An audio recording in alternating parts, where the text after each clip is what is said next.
Le retour des causeries geekiennes. Voilà, c'est l'association de Badnézin, avec Arioc. Ouais. Alors, Et qui est... je vous C'est pas pour dire, mais il se la pète. Ouais, carrément. 37 ans. Il m'aura fallu 37 ans pour réunir ça. Pourquoi? Sorti en 86, aux éditions Gallimard, sous couvert d'un jeu dont vous êtes le héros, une aventure à partager en duel. Alors, me direz-vous qu'est-ce que c'est? À part une rareté, à part coûter un bras, un rein, un testicule, un bras, un rein, un testicule en même temps, parce que les prix ont hyper augmenté. Ça dépend le testicule de qui, évidemment. Ouais, ben, pas un gros peut testicule, un gros testicule. Le cours des testicules est... Ouais, donc c'est un jeu dont vous êtes le héros, assez conceptuel. Tous les fascicules ont deux petits fascicules et une fiche personnage. Et tous ont des règles différentes, mais qui se rassemblent dans le concept. Vous direz-vous, voilà, qu'est-ce que c'est que ce concept? Et c'est dans un multivers. C'est rangé dans un boîtier. Ouais, voilà. De différentes, alors c'est le moins épais, et chacun son fascicule. Il est où le dragon? Il est où le dragon? Il est où le dragon? Voilà. Alors, le premier de sortir en 86, ça a été Les Maîtres du Dragon, qui est issu du monde de McCaffrey, Dragon de Perme, qui est une saga à moult romans. Je crois qu'il y en a bien une trentaine, une Dragon de Perme. Et le but, c'est chacun, un fascicule, ça se joue à deux, donc c'est un duel. Alors, il y a des règles, fiche de personnage, et on commence un numéro particulier. Où vous chevauchez un dragon pour aller, pour aller péter un filament qui vient du ciel et qui acidifie la terre. Bon, ça c'est, faut lire les romans. Alors pas forcément, je vous explique vite fait. Vous avez des Les deux bouquins sont différents. Ouais, orientations. Mais toutes les orientations, entre guillemets, ont un lien commun avec les mouvements de ton compagnon. Ou ton adversaire. Et le but, c'est déjà de pas se griller la gueule pour celui-là, pas se rentrer dedans, et d'aller griller des filaments. Un filament. Après, il y a un nombre de niveaux, il y a 1, 2, 3, 4 niveaux. Donc il y a novice, il y a pro, expert et super pro. Et maître. Votre dragon évolue. Par rapport à la fiche du personnage. Voilà. Et tout est dans le visuel. Ça veut dire que un commence. Voilà, il va commencer à un numéro, je sais pas, X. Je fais tel mouvement car je suis orienté. Mon collègue est derrière moi, donc je vais tourner à gauche, à droite, je vais remonter. Ça dépend de mon niveau, entre guillemets, de maîtrise du dragon. Donc j'aurai des mouvements qui seront limités. Plus le dragon deviendra puissant, plus vous apprendrez des nouvelles orientations, des nouveaux mouvements. Et alors, au début, c'est casse-gueule. Je vous dis tout de suite, c'est casse-gueule. Après, celui-là, rapidement, on s'y fait. Faut avoir l'optique de quand on voit, on est sur le dragon. Et rapidement, on arrive à choper une orientation. Parce que je vois, des fois on regarde devant, des fois on regarde derrière. C'est ça. Mais le problème, c'est que si par exemple tu étais à ce numéro-là, ton collègue aura un autre numéro qui sera lui-même sur l'orientation et il te verra sur son côté gauche. Ouais, ça marche. Moi, j'ai joué maintes fois quand j'étais jeune. Ça marche. C'est assez grisant. C'est assez original. Et ça peut être rapide comme truc. C'est quoi? De quoi? Ça, en gros, c'est un jeu.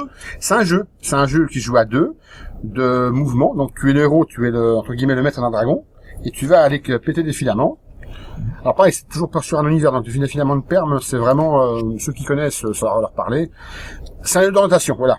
Un jeu de, mais, ton collègue a pas intérêt à faire des mouvements, entre guillemets, hors normes, ou qui ne seraient pas avec toi, parce on peut se rentrer dedans, on peut se brûler, c'est des dragons, et tu peux te cracher. Parce qu'en fait, contrairement à un livre dont vous êtes le héros, il y a peu de narration, c'est ça? Il y a pas de narration. Il y a pas de narration. Tu es le héros j'avais dire d'une aventure, pas dire muette, mais tu peux. C'est vraiment c'est du mouvement. Tu fais bouger un personnage. Ouais, c'est ça. Comme tu le ferais dans une situation donnée. Voilà. Alors là, c'est fantastique, hein, il y a des dragons. Ouais. Même si les romans sont très SF, hein. Rien à voir avec D&D ou. Ah non, rien à voir. C'est pas l'univers D&D, ouais. Non. D'ailleurs, à Perm, je crois que les mecs les gens de Perm, ils viennent d'un vaisseau spatial dans le futur, la Terre est moribonde. Et comme, ça, c'est des civilisations qui ont perdu leur technologie et qui réapprennent à vivre. Il y a des dragons, machin, enfin, voilà. Mais, oui, Anne McCaffrey, c'est du costaud. Après, ils ont sorti, vous êtes, shérif hors la loi. Vous incarnez le shérif ou hors la loi. Là, c'est assez épais, parce que la simulation, elle est assez chiadée. Vous êtes dans une ville avec Clint Eastwood. Et pareil. Il y a des mouvements qui vont amener des orientations. Vous allez rentrer dans une porte. Alors, t'as des mouvements. Après, ce qu'on complique, c'est que La fiche de personnage, elle est assez chialée. Donc, pareil, toute orientation va donner des bonus. Toute orientation va... de là où tu peux toucher. Voilà, s'il y a un tonneau, s'il y a une porte, voilà, tu vois, voilà ça. Donc là, c'est un peu plus complexe. Ça a l'air d'être plus chargé. C'est chargé, on est plus, alors, autant les dragons, je veux pas dire que c'est basique, mais c'est une des règles les moins dures de D3, voilà. Et il y a même, je crois, où tu peux tirer, machin, par rapport à ton orientation, si t'as des malus, machin, enfin, voilà. J'y ai pas joué, parce que c'est sûr que j'ai pas quand j'étais jeune. J'ai été voir des critiques dessus, et les gens ont peut-être le meilleur, hein, ont surkiffé. Et voilà, imaginons, c'est le bon, la brute de truand, au moment Trinita, enfin, voilà, tu t'incarnes là-dedans. Voilà. Tu rentres dans le... Donc, en fait, il n'y a pas de place au hasard, Non. Non. En fait, techniquement, il y a un monde où le gars, il a fait que jouer à ce jeu-là depuis qu'il est né. Ouais, c'est ça. Et il connaît toutes les réactions possibles. C'est ça. Ouais. Il faut que vraiment que tu... Mais j'ai envie de dire, c'est le premier jeu vidéo sur papier. Ah, mais c'est ça. C'est ça. C'est très conceptuel, c'est très... Comment t'expliquer ça? C'est que voilà, t'es là, voilà, alors tu vas où? Alors, t'as différentes orientations, pareil, hein, avec différents nombres que tu vas donner à ton adversaire, et puis vous faites la course pour vous tirer des balles dans le cul. Voilà, et t'as un shérif, hein, voilà, voilà. Donc t'as un petit village de Pueblos, hein, très typique western 1870-80. Parce que là, par exemple, je regarde les descriptions, parce qu'on voit là, c'est beaucoup de mouvements, etc. Mais oui. Tu déclares quand tu tires, Je ne sais pas. Je pense que oui, hein, comme dans les dragons, t'as le choix, tu tires ou tu tires pas. D'accord. Tu peux passer devant un filament, mais il faut faire attention à ton adversaire, tu peux rentrer dans le cul, enfin, tu peux aller en chercher les autres, machin, tu dois toujours, entre guillemets, avoir ton rôle de leader. Il y a toujours un leader, il y a toujours un meneur, et après tu changes. Le meneur devient le leader, là, faut toujours, entre guillemets, avoir cette vision-là, quoi. C'est pas le premier qui joue a toujours la main. C'est pas, enfin, pour les dragons, c'est pas un duel, c'est plus de la coopération. C'est carrément de la coopération. Pour vous êtes c'est quoi le nom complet? Le maître des dragons, voilà. Ouais, non, mais l'autre avec le shérif et le voilà, c'est le shérif et le hors-la-loi. tout simplement. Voilà. Et là, c'est vraiment du joueur contre joueur. Ah bah oui, ouais. Du joueur contre joueur, et je suppose que le dernier, donc l'As des As, c'est avec pareil. le baron rouge. Ah bah c'est pareil, c'est exactement ça. Et je n'ai pas le nom du côté allié, mais et Belmondo dans. C'est du joueur contre joueur aussi. C'est ça. Et là, pareil, ça j'ai joué. Alors t'as les stats, tiens, voilà. Point, boîte à livres, 0 €. Le truc, mais totalement, mais improbable, irréaliste, utopique, voilà. Parce que ça, quand c'est sorti à l'époque, c'était cher à acheter. Alors, le premier, vous remarquerez qu'ils ont là, c'est le plus petit au niveau épaisseur. Le plus épais, c'est les shérifs et chevaliers, les shérifs et hors-la-loi. Les prix, c'est 78 francs à l'époque, pour le premier, 85 pour le deuxième, et 88 pour le troisième. Pour l'époque, 86, 100 francs, tu faisais tes courses. De mémoire. Voilà. Donc c'était hyper cher. C'était hyper cher. Pour 100 francs, je me rappelle d'accord, à 120 francs, t'avais ton caddie. Après, on est dans les années 80. 86, voilà. 86. Si tu veux, on va dire, ce qui se rapproche le plus, ça va être un jeu vidéo. À l'époque, 86, t'avais la NES. T'avais pas ça, hein. Exact. Oui, t'avais pas ça, hein. Ouais, pas ça. C'était plus cher. Ouais. Mais t'avais pas des trucs, on va dire, aussi interactifs, aussi ouverts. Aussi ouverts dans ce que tu peux faire que ça. Tout le monde voit ce que c'est qu'un livre de le héros, t'es tout seul, c'est en solo, t'as tes personnages, c'est des règles assez basiques, et puis tu crées ta propre histoire, avec des variantes, quand tu la relis. Là, c'est vraiment, il y a un jeu de coopération. Alors, ce que moi, je regrette, autant les maîtres des dragons, c'est génial, c'est de la coop pure, autant les shérifs et la loi, je comprends que c'est de la confrontation. Là, tu vois, dans l'As des As, ils auraient pu faire les deux. Quelque part. Tu vas pouvoir jouer, alors, il y a une redondance, voilà. Je comprends. Après, à mon avis, je pense que ton bouquin aurait été 3 fois plus épais. Enfin, en fait, t'aurais dû avoir un bouquin exprès. En fait, il aurait fallu un troisième bouquin. Un troisième bouquin, voilà. Un troisième bouquin. Mais là, c'est des vraies images de vrais avions. Ça te met encore plus dedans, quoi. Ça, j'ai surkiffé. Ah ouais, c'était des photos, ça. J'y jouais avec une collègue. Je crois qu'elle s'appelait Marilyn. Oui, Marilyn. On y jouait en cours de physique. Putain, on l'a mis génial. Voilà, elle était fan de jeux de rôle et de connaître le héros. Et nous, on jouait à ça. Parce que là, l'As des As, qui s'en rapproche le plus, ça va être le jeu Baron Rouge sur Windows, à l'époque. Ouais, c'était pas avant années 90. Et les règles, ouais, c'était plus complexe. Parce que les règles, c'est, mine de rien, à ça. Plus intégrer la fiche de personnage et la fiche, entre guillemets, des orientations et puis des tirs, c'est pas évident. Disons que ça ne se maîtrise pas là, au premier shoot de jeu, voilà. Le plus facile à maîtriser, ça va être d'insulter ton adversaire avec un accent allemand. Ah, ne pas te taire. C'est ça. Donc voilà, et donc il y a quelques années, j'ai pu par un cadeau, j'ai eu les Maîtres des Dragons. Et pendant longtemps, j'ai eu que ça. Et le Geek Belge m'a trouvé ça récemment pour un prix, on va dire, un vil prix, comme dirait Diageo. Un prix ridicule. Un très vil prix. Et une semaine après, une boîte à livres. Voilà, dans le même coin. Oui, donc on est d'accord. Exactement à côté. Donc quand vous trouvez, enfin pour moi c'est des Graals. C'est des Graals, 37 ans. J'ai eu ça après quand j'ai évolué, je l'ai donné, je l'ai échangé, voilà, c'est on regrette. Après on regrette. Il y a pas que pour toi que c'est un Graal, parce que ça vendu, attention. Malheureux. Voilà. Hérétique. Vendu sur internet, enfin ils vendent ça à un bras, quoi. Bah on peut le dire, hein, moi j'ai pas de pour le ridicule ne tue pas. Si internet ça tue le ridicule comme eBay, comme même Vinted ou le Bon Coin. Le Maître des Dragons, je l'ai pas vu en dessous de 120 €. Ça est à moyen, ça veut dire que c'est taché ou 90-100 et ça pareil 80 100 €. Ouais, c'est les revendeurs revendent ça super cher. C'est j'appelle ça des connards, mais bon, ou des connasses, parce qu'il faut pas non plus, voilà. Après, sur les gens qui potentiellement pourraient être intéressés, est-ce que aujourd'hui, pour je sais pas, un jeune d'une vingtaine d'années ou un moins jeune d'une trentaine d'années, est-ce que ça représente un intérêt d'achat, outre de la découverte, on va dire? Comparé, je sais pas, un jeu de rôle, un bouquin de jeu de rôle ou un jeu de plateau. L'originalité du duel, ou de jouer à deux, Ah bah clairement, enfin, oui, tu pourrais dire oui, moi je suis un jeu vidéo, je joue à tiens, sans parce que là, je pense qu'aujourd'hui, on va plus catégoriser ça dans du jeu de plateau, on va dire, du jeu de table, du jeu de table plutôt qu'une comparaison brute avec du jeu vidéo. Totalement original. Tu peux pas classer ça. Il y en a eu 3. Je sais pas si dans les trucs anglais, il y a eu plus que ça. En français, il y a eu que ça chez Gallimard. Je sais pas s'il y a une niche pour ça, mais en tout cas, je trouve que c'est assez original. Parce que très clairement, c'est quelque chose qui, je pense aujourd'hui, pourrait repartir à la mode. Mais ça repart à la mode. Hein. On peut voir ça.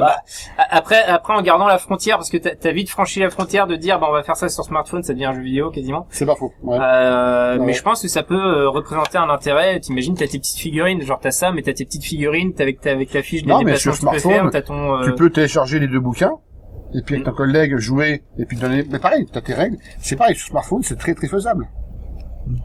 Tu peux imaginer une application smartphone où effectivement t'as une visualisation en plus. Mais en tout cas, l'élite dont vous êtes le héros, ça ressort maintenant.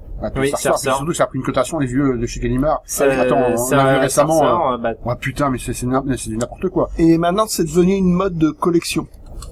D'accord. Donc il y a de ça 2 ans, je pense. Je crois qu'il y a 2 ans, je t'en trouvais comme ça. Ouais, 50 centimes, 1 €, 2 €. Comme je voulais. Et à un moment donné, en 6 mois de temps, hop, ça a disparu. Et puis on est passé de 15, 20, 30, 40 €. Je l'ai vu récemment. Et c'est du n'importe quoi. Parce que c'est vrai, moi, de ce que je connais du livre dont vous êtes le héros moderne, c'est qu'il y a Bob Lennon qui a sorti donc son premier bouquin et son deuxième bouquin. Oui, il y a le Charbon Noir et la corne de je ne sais plus quoi. Vous m'excuserez ceux qui connaissent. Qui a ressorti ça, je pense, ça a joué aussi à la popularité avec les plus jeunes. Les plus jeunes. Disons que pour eux, c'est une. C'est quelque chose qui avait disparu quand même. C'est une découverte. On redécouvre des trucs comme ça. Moi, mon seul livre dont vous êtes le héros que j'ai connu, je devais avoir une dizaine d'années. Chez Gallimard, c'est ça, quoi, tu vois, c'est le jeu de rôle classique, ça c'est un jeu de rôle, mais voilà, c'est le jeu de héros, c'est t'as une fiche de perso, t'as des cycles particuliers avec des règles particulières, voilà. Là, c'est le solitaire le plus connu, et plus intéressant. Et effectivement, t'as des règles sommaires, t'as un plan du royaume, t'as une fiche de personnage avec le matériel, les caractéristiques, ton historique, les quelques règles s'il y a de la magie, et tu pars directement, bim, à l'aventure. Après, voilà, c'est du chapitrage sur chapitrage. Ouais, ça, puis tu changes de page. Voilà, du chapitrage, de tes choix, machin, qu'est-ce qui t'arrive, tout ça. Tu crées ton aventure, toi. C'est génial. Voilà, mais voilà, c'est vrai que donc du coup pour en revenir à tes 3 un jeu dont vous êtes le héros, les héros d'ailleurs, ça devrait être plutôt, je pense. Aujourd'hui, est-ce que c'est une valeur au-delà de la collection? Pour moi, non. Oui, c'est que de la collection. Quand tu regardes bien, j'ai la cinquantaine passée, bah ouais, les ajouts c'est pareil, on les recherche. C'est avant tout un côté mélancolique, un côté, au-delà du collectionniste, c'est un côté mélancolique. Mais je trouve ça dommage. T'as vraiment un attrait de l'imagination. Ça développe déjà la lecture, l'imagination, et puis le voyage, quoi. Qu'il n'y a pas dans un jeu vidéo. Un jeu vidéo, ça, alors j'adore le jeu vidéo, hein. Franchement, il y a des jeux vidéo issus de genre d'univers que moi je surkiffe, hein. Mais bah, je pense que moi aujourd'hui, il faudrait mettre ça, plus, enfin, pour moi qui joue à beaucoup de jeux vidéo, voilà, ouais. C'est aussi un de mes domaines que je pratique beaucoup. Je pense qu'il faudrait justement, ça se rapproche plus d'un jeu de plateau, d'un jeu, on va dire, de plateau. sans plateau. Sans plateau, ouais. On va dire, on est entre du jeu de rôle papier et du jeu de plateau, quoi. Et ou alors c'est trop bâtard pour qu'il y ait une niche, on va dire, qui marche, ou c'est ça a pas marché du tout, quoi. Ouais, c'est tout. Enfin. Ah bah apparemment ça a pas marché puisqu'ils c'est vrai que s'il y en a que 3 en France, ouais. Chez Gallimard, je sais pas moi, c'est parce que c'est une. Non mais en France, je sais pas, sur l'Angleterre, ça, enfin en Angleterre, parce que c'est issu du monde anglais. Hein. Steve Jackson, c'est vraiment le héros, c'est typiquement anglo-anglais. Hein. Je sais pas, sinon sorti des autres sur d'autres univers. Ça peut être, il y a que de la science-fiction, il y a peut-être des trucs à la 3-4. Peut-être Bandit, ce que vous voulez, mais je sais pas du tout. Je pense que ça peut valoir le goût de faire une petite recherche Google, livre dont vous êtes le héros coopératif ou compétitif, ou voilà, et puis voir si ça existe. Par contre, en France, le livre dont vous êtes le héros, ça a super marché à l'époque. Ah ouais, putain. Ouais.